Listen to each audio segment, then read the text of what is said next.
This recording will be just me figuring out variable names, so you can feel free to skip. I decided to record it because I'm trying to record everything I'm doing and not do anything off camera. Just to kind of like document the process of how I do this, even though some parts are going to be very tedious, mundane, and totally skippable. So one of the things I want to do is kind of like working over here, and width of a single tile measured in destination viewport pixels. I'm going to take that. I'm going to make a snake case version of that. Snake case. Or not a snake case, sorry, a kebab case. Kebab case. And then, that's a very long name, but what that is going to resolve to is destination viewport pixels. So specifically, I'm going to have that be T0, P, and then WID like that. Or actually, no, that was before. I'm checking my notes. It was tile pixels, and then the destination viewport number, and then width. So I'm going to do that. And so that very long, instead of having this very long variable name that right here like this, I'm going to just use this. And then I might as well copy this, paste this, and then have the same thing for height. So height, and obviously I'm not really going to remember this shortcut. This is too long, but sometimes I add these shortcuts to kind of self-document. I mean, I could use it if I needed to, but the chances that I'm going to remember a phrase that long, highly unlikely. And this will be the height. Okay, so it's the height of a single tile measured in destination viewport pixels. And so we have a similar thing that we are using for the source. So I'm going to copy all these shortcuts, and instead of 0, we're going to use 1, because I'll make a little comment here that 1 equals source / off-screen buffer viewport, and then up here I can make a little note that 0 equals destination / on screen viewport. So that's just how I've been using the numbers. I've been hard coding the meanings of the viewport numbers. And that's just a convention I think I'm going to stick to. Okay, so the width of a single tile measured in source. And change this to source as well. And then over here, and change destination to source. And then over here, change destination to source. Okay, so now that I have that, there's some more things I want to do. So let's see, tile width. Let's see, that shouldn't be there. I'm gonna do a quick search, see if I can find where that came from. I know I made it. I did a little bit of stuff off camera. I had a note, didn't? Yeah, moved here.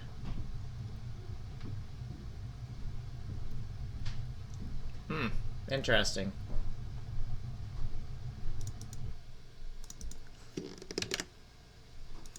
So I said I had moved it, but I don't see. Looks to me like I may have botched some stuff when I moved it. Okay, now I have that. Tis width and tis height.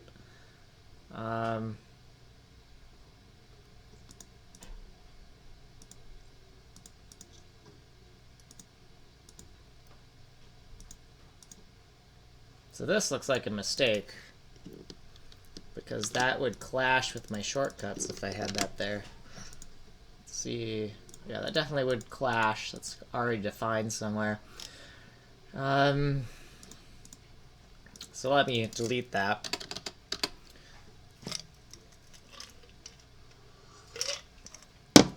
So width of a tile, we're actually not going to use these. Width of a tile. I'm going to just take this. Actually, I'm going to make a note of these. I'll comment them out. Oops. Cut that. So yeah, I'm just doing some housekeeping right now. It's just that I want to make sure that when I, work with my variable names, I know exactly what they mean. And, okay, timer's still going. Okay, tile width, tile height, tile width, tile height, and then tile height. And then when I reload these, I'll reload these off camera because it takes a while to sort. Okay, and then do we have something for a... Okay.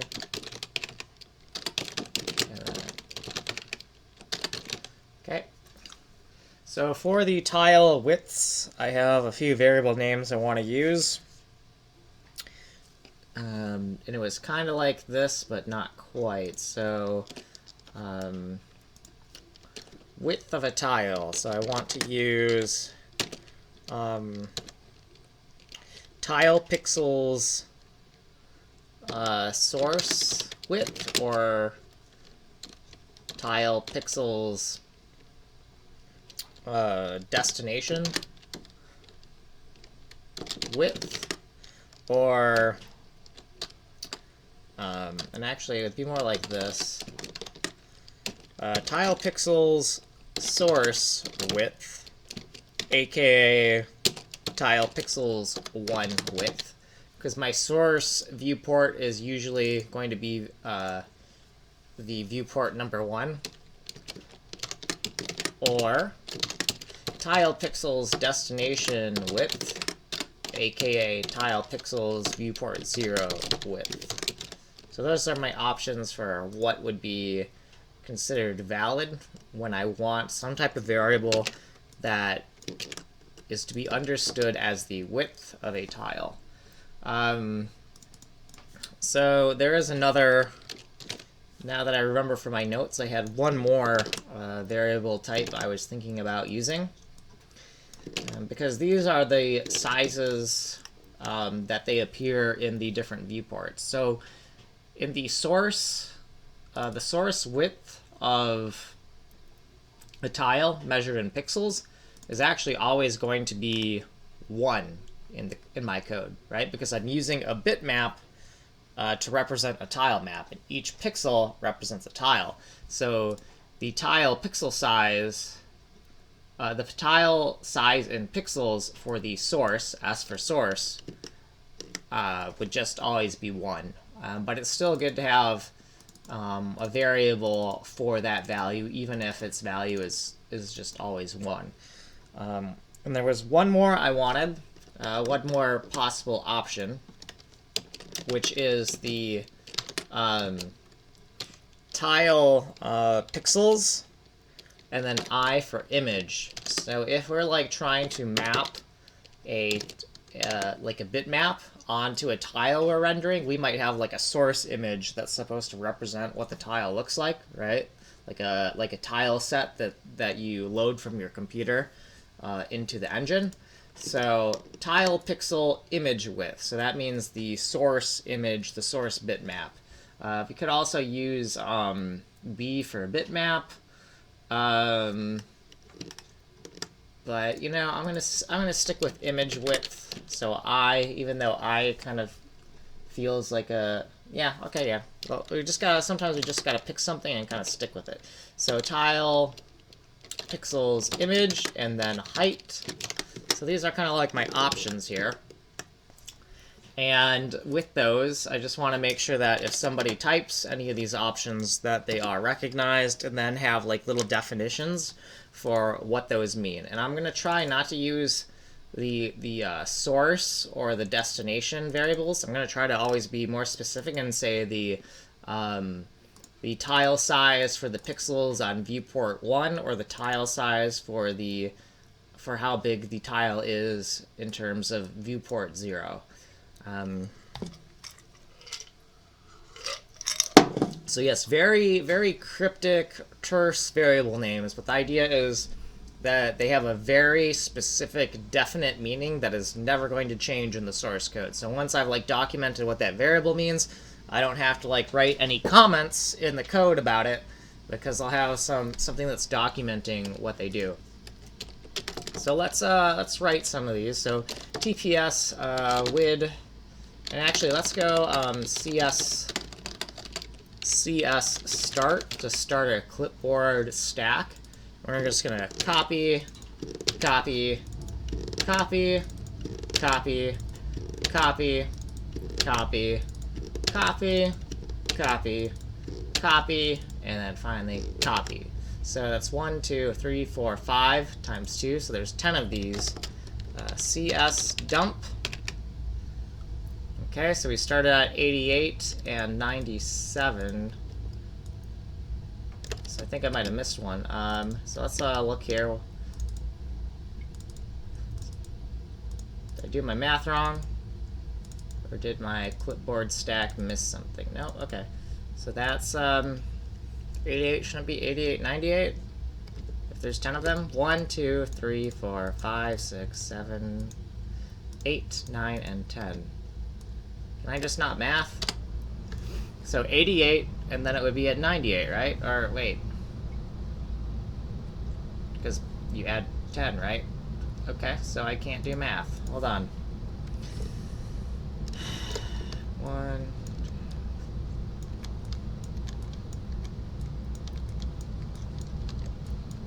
This is 10. And this is embarrassing.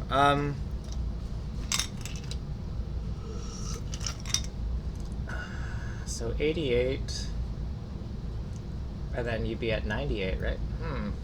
Okay. This is what I'm, so even though I'm being stupid, I guess, this is kind of what I'm talking about like one of the biggest problems in programming being off by 1 errors, because I'm looking at this, I'm saying, oh, okay, we're at 88 and then plus 10, so we would be at 98, but we're actually at 97 in terms of line numbers. And that's because in your head, I'm trying to justify why I'm thinking about this wrong, but in your head, right, you're like, okay, you start at line 88 and there are 10 variables, so you're just going to add 10, but you forget that the first variable doesn't add an offset, right? You don't add 1 for this one. You add 1 for this one, this one, this one, this one, this one, this one, etc., but not this one, right? So the formula to get to the next line number when there's 10 variables would be 88 plus 10 minus 1, right? So off by 1 error, but I just wanted to sanity check, because I'm like, why? Because I thought I was missing something, right? Because 88 to 97 doesn't quite sound right. Okay, anyway, so now that I've checked my sanity, we're going to take these variables, and we're going to, first thing we're going to do is we will, how can we do this? Oh, you know what we could do? We're going to take something like token here, and then u plus checkx, and then paste line. Okay, so this is kind of the format I want. And then I'm going to get out my template. I'm going to take all these variable names. We're going to put them here. And then we're going to take our source code and we're going to put it here. And then the find key is going to be token here. That's the token we're going to search for and replace with all of these. Take that, and then we're just going to run the command. Now we have all of these variations. We're not quite done yet, though, because the next thing we need to do is, I'm going to kind of section this off because it's going to start to use up a lot of space.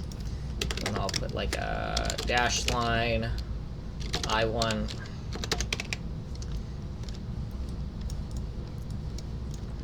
So yeah, sometimes I do take a lot of time to like organize things, and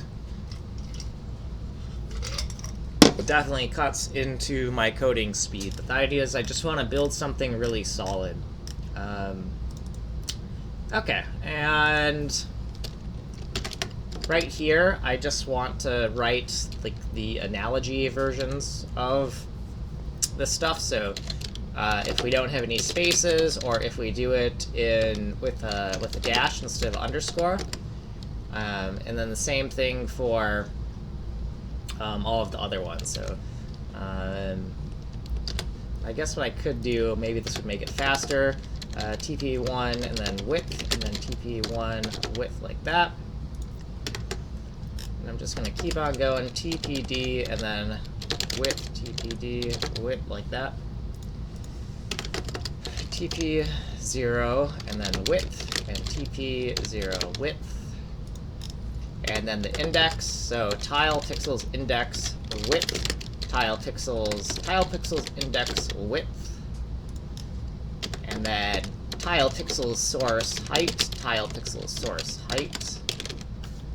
And then tile pixels viewport 1 height, tile pixels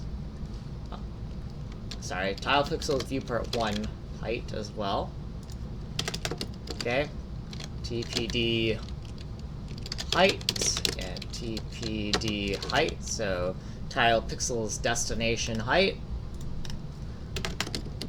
And then TP0 and height, TP0 height. And then the last one, tile pixels index height, tile pixels index height. Okay, and we gotta fill those in. So we're just gonna, we can just double click here like that, and kind of like start pasting the corrections. So basically, it's if I type it with the dash, this will spell it out correctly as it should appear in the code, and that'll give me like a quick confirmation that I remembered the variable name correctly. So yes, I'm kind of like coding up my own very custom rudimentary IntelliSense that's kind of like very memory-based versus having like a prompt show up and give me these options. But these options wouldn't even show up in IntelliSense if they don't even exist in your code base yet. So it's kind of like, I'm just trying to make sure I build like a vocabulary that I always use in my code. Okay, so we'll paste this, and we'll take that like that, and we should be able to just... It's probably a simpler way. A lot of stuff in programming, though, can be very tedious. Alright, and I'm about to run out of time. I'm probably going to continue this in the next video. So you can probably also skip the next video, because I'm not really going to get into any of the code until I have everything organized and sorted away.